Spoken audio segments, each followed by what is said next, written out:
வணக்கம். நான் உங்கள் அன்பான சயின்டிஃபிக் வேதிக் அஸ்ட்ராலஜர் ஆஸ்ட்ரோ அருண்ஜி பேசுகிறேன். நல்லது நினைப்போம், நல்லதே நடக்கும்.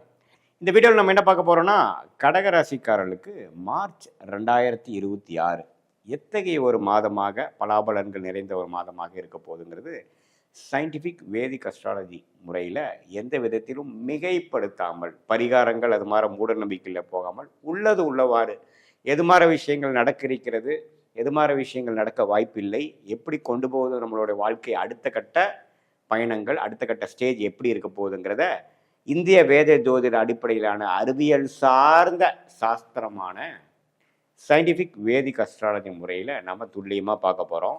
இப்போ பாருங்கள், கடகராசிக்கு ஆண்டு கிரகமாகிய குரு 12ஆம் இடத்துலேயே இருக்கிறார், சனி 9ஆம் இடத்துல இருக்கிறார், ராகு பாருங்கள் 8ஆம் இடத்துல இருக்கிறார், கேது 2ஆம் இடத்துல இருக்கிறார்.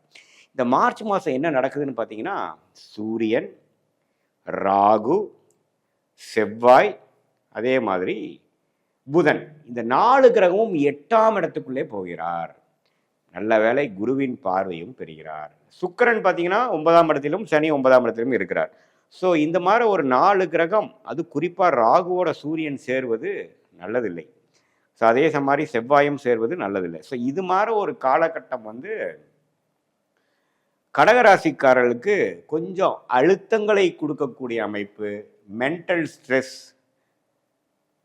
ட்ராவலிங்கில் இருக்கிறப்போ கொஞ்சம் நம்ம கேர்ஃபுல்லாக போகக்கூடிய அமைப்பு, கொஞ்சம் கவனம் சிதறினாலும் பிரச்சனை ஆகுங்கிற மாதிரி ஒரு அமைப்பு, இது எல்லாமே கொடுக்கக்கூடிய ஒரு விஷயம்தான் பார்த்தீங்கன்னா இந்த கோச்சார அமைப்பாகிய கடகராசிக்கு 8ஆம் இடத்தில் இருக்கக்கூடிய சூரியன், செவ்வாய், ராகு, புதன். ஸோ அதனால் முதல் 15 நாட்கள் 2 வாரங்கள் கடகராசிக்காரர்கள் கவனம் தேவை.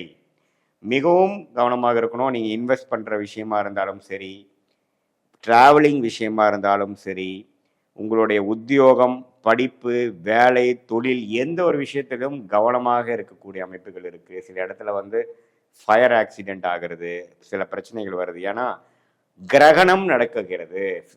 கிரகணங்கள் உங்களுக்கு கொஞ்சம் பிரச்சனைகள் கொடுக்கக்கூடிய அமைப்பு இருக்குது. ஏன்னா உங்களுக்கு மார்ச் 1ஆம் தேதியே பார்த்தீங்கன்னா சூரியனும் ராகும் பக்கத்தில் இருக்காங்க. என்ன மார்ச் 15ஆம் தேதிக்கு அப்புறம் தான் பார்த்தீங்கன்னா சூரியன் 9ஆம் இடத்துக்கு போய் பிரச்சனைகள்லேருந்து மீண்டு வருவாங்க. ஸோ அதனால் முதல் 2 வாரம் கவனம் கவனம் கவனம், மிகவும் கவனமாக இருக்க வேண்டிய ஒரு ராசியாக கடகராசிக்காரர்கள் வருது. நீங்கள் பயப்பட வேண்டாம். கொஞ்சம் கவனமாக எல்லா விஷயத்துலையும் சிரத்தையாக இருந்து கொஞ்சம் கன்சர்வேட்டிவாக பொறுமையாக போயிட்டீங்கன்னா பிரச்சனை இல்லை. அதிக ஆசைப்படாமல், அதிக உத்வேகப்படாமல், அதிக புஷ் பண்ணாமல் கொஞ்சம் பொறுமையாக போகக்கூடிய அமைப்புகள் தேவைப்படுகிறது. அப்புறம் உடல் உபாதைகள் சில பேர்த்துக்கு வரலாம். சீனியர் சிட்டிசன்ஸ் பார்த்தீங்கன்னா பாத்ரூம் போகிறப்போ பண்ணுறப்பெல்லாம் கொஞ்சம் கேர்ஃபுல்லாக இருக்கணும். கீழே தண்ணி இருக்குது தெரியாமல் நான் போய் விழுந்துட்டேன், அது மாதிரி ஒரு சின்னதாக ஏமாந்தேன் கொஞ்சம் பிரச்சனை பண்ணி விட்டுருச்சு அப்படிங்கிற மாதிரி சில விஷயங்களை கொடுக்கக்கூடிய அமைப்பு இருக்கிறனால கேர்ஃபுல்லாக இருக்கணும். மற்றபடி மார்ச் 15ஆம் தேதிக்கு அப்புறம் நல்ல அமைப்புகள். சூரியன் விலகிறார், கிரகத்திலிருந்து வெளியில் வரார், ராகுவின் பிடியிலிருந்து வெளியில் வருகிறார், தப்பில்லை. அப்பவும் பார்த்தீங்கன்னா செவ்வாய் இன்னுமே ராகுவோட சேர்ந்து இருக்கிறதுனால மாதம் முழுவதும் கொஞ்சம் கவனமாக இருக்கணும். பட் மார்ச் 15க்கு அப்புறம் சில விஷயங்கள் பாசிட்டிவாக இருக்கிறது. இதுதான் நீங்கள் தொழிலதிபர்களாக இருந்தாலும் சரி, இல்லத்தரசிகளாக இருந்தாலும் சரி,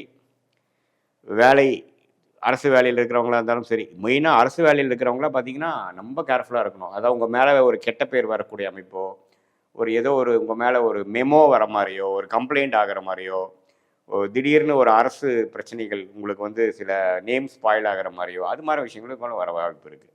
ஸோ அதனால் 2ஆம் வீடாக சூரியன் உங்களுக்கு வருவதனால கொஞ்சம் குடும்பம், தனம், வாக்குஸ்தானத்துலேயும் கேர்ஃபுல்லாக இருக்கணும். நீங்கள் பேசுகிற பேச்சு கரெக்டாக இருக்கா, யாருக்கிட்ட என்ன பேசுகிறோம், கரெக்டாக கம்யூனிகேஷன் பண்ணுறோமா, இமெயில் பண்ணுறப்ப கரெக்டாக பண்ணுறோமா, எல்லாமே கொஞ்சம் தெளிவாக பார்த்துக்கக்கூடிய அமைப்பு இருக்குது. மற்றபடி பார்த்தீங்கன்னா முன்னேற்றங்கள் உண்டு. கடகராசிக்காரர்கள் அஷ்டம சனியிலேருந்து மீண்டு வந்ததுக்கப்புறம் இப்போ நல்லா வந்துட்டுருக்கீங்க. அடுத்த வரக்கூடிய மாதங்கள்லாம் கொஞ்சம் பரவாயில்ல. இந்த மார்ச் மாதம் மட்டும் கொஞ்சம் கண்ட்ரோலாக, கொஞ்சம் விவேகமாக இருந்து விட்டீர்கள் என்றால் அடுத்து வரக்கூடிய மாதங்கள் கொஞ்சம் நன்றாக இருக்கிறது. இது ஒரு பொதுவான பலனை தவிர உங்களுடைய ஜென்ம ஜாதகத்தில் நீங்கள் பிறந்த தேதி, பிறந்த நேரம், பிறந்த ஊரை வைத்து நீங்கள் எந்த மாதிரி ஜாதகத்தில் பிறந்திருக்கீங்க, என்ன லக்னத்தில் பிறந்தீங்க, என்ன லக்னாதிபதி எப்படி இருக்கிறார், திக்பலம் பெற்றிருக்கிறாரா, எந்த அளவுக்கு தசாபுக்திகள் போய்கிட்டு இருக்கு, இந்த தசநாதரும் புக்திநாதரும் இப்போ நம்ம பேசக்கூடிய கோச்சாரத்தில் எப்படி இருக்கிறாங்க, 8ல் இருக்காங்களா 9ல் இருக்காங்களா, எப்படி போயிட்டு இருக்குது, ஸ்தான பலம் என்ன, திக்பலம் என்ன, திருக்பலம் என்ன ஜாதகத்தில், இதெல்லாம் சேர்த்து வைத்து பார்க்கும்பொழுது சயின்டிஃபிக் வேதிக் அஸ்ட்ராலஜி முறையில் பார்க்கும்பொழுது துல்லியமான பலன்கள் அடுத்து வரக்கூடிய ஷார்ட் டேர்ம் எப்படி இருக்க போகுது, அடுத்து வரக்கூடிய ஃபியூ மந்த்ஸ் எப்படி இருக்குது, அடுத்து வரக்கூடிய லாங் டேர்ம் ஃபியூ இயர்ஸ் எப்படி இருக்க போகுது, எது மாதிரி திசையில் நம்மளுடைய வாழ்க்கை பயணம் திரும்ப போகிறது, எது நமக்கு பிராப்தம் இருக்குது எது இல்லைங்கிற மாதிரி விஷயங்கள் தெரிந்து அதுக்கு தகுந்த மாதிரி நீங்கள் திட்டங்களை தீட்டி செயல்படலாம். அதே மாதிரி இப்போ நாம் போயிட்டு இருக்கக்கூடிய உங்கள் தசாபுக்திகள் அடிப்படையில் நல்ல திசையாக யோக திசைகளாக போகும் பொழுது இப்போ நான் சொன்ன தீய பலன்கள் குறைவாகவும், அதே மாதிரி நான் சொன்ன இந்த உங்களுக்கு போயிட்டு இருக்கக்கூடிய தசாபுக்திகள் நன்றாக இல்லாமல் கொஞ்சம் சுமாரான தசைகளாக பிரச்சனைக்குரிய தசைகளாக போகும் பொழுது நான் சொன்ன இது மாதிரி ஒரு பிரச்சனைக்குரிய பலன்கள் தீமையான பலன்கள் ஒரு அதிகமாகவும் இருக்கக்கூடிய அமைப்புகள் கண்டிப்பாக உண்டு.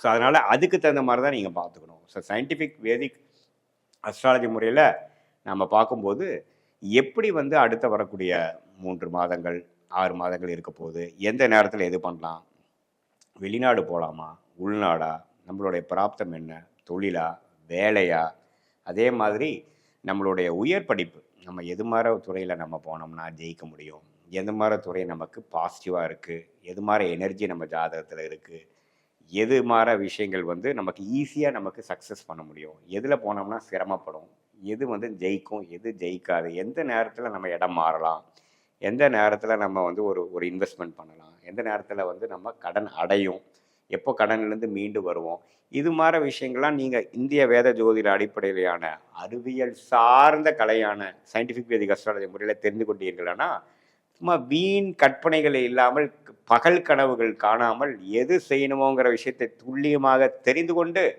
எந்த நேரத்தில் அது நடக்கிறதுக்கு வாய்ப்பு இருக்குது சாமிங்கிறதை தெரிந்து கொண்டு அதுக்கு தகுந்த மாதிரி சோர்வாகாமல் சோம்பேறித்தனமாகாமல் எந்தெந்த நேரத்தில் எப்படி எப்படி உத்வேகமாக செய்யணுங்கிறத செய்து அது மூலமாக உங்களுடைய பலனை இரட்டிப்பாக்க உங்களால் கண்டிப்பாக இந்திய வேத ஜோதிட அடிப்படையிலான அறிவியல் சார்ந்த கலையான தெய்வ சாஸ்திரமான இந்த சயின்டிஃபிக் வேதிக் அஸ்ட்ராலஜி முறை மூலமாக உங்களுக்கு ஃபஸ்ட்டு என்ன கிடைக்கும்னா கிளாரிட்டி கிடைக்கும். கிளாரிட்டி கிடைச்சாவே பாதி கிணறு தாண்டிட்டுன்றது. ஏன்னா நம்ம கிளாரிட்டி இல்லாமல் தான் பல விஷயங்கள் பண்ணி மாட்டிக்கிறோம். சிறு குழந்தையாக இருந்தாலும் சரி, சிறு வயதினராக இருந்தாலும் சரி, நடுத்தர வயதினராக இருந்தாலும் சரி, தொழிலதிபர்களாக இருந்தாலும் சரி, சீனியர் சிட்டிசனாக இருந்தாலும் தேவையற்ற நேரத்தில் தேவையில்லாத ஒரு விஷயத்தை சொல்லி போய் மாட்டிக்கிறோம். சில பேர் பார்த்தீங்கன்னா ஸ்டாக் ட்ரேடிங் அதில் போய் மாட்டிக்கிறாங்க. சில பேர் யாரையோ நம்பி பணத்தை கொடுத்து ஏமாந்துடுறாங்க. சில பேர் உடல் உபாதைகள் உடம்பை சரியாக பார்த்துக்காம உடல் உபாதைகளில் போய் மாற்றிக்கிறாங்க. அதுக்கப்புறம் அது மீண்டு வர்றதுக்காக கஷ்டப்படுறாங்க.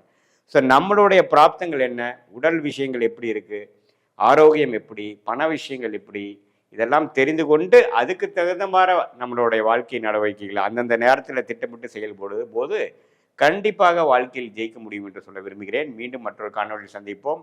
நன்றி.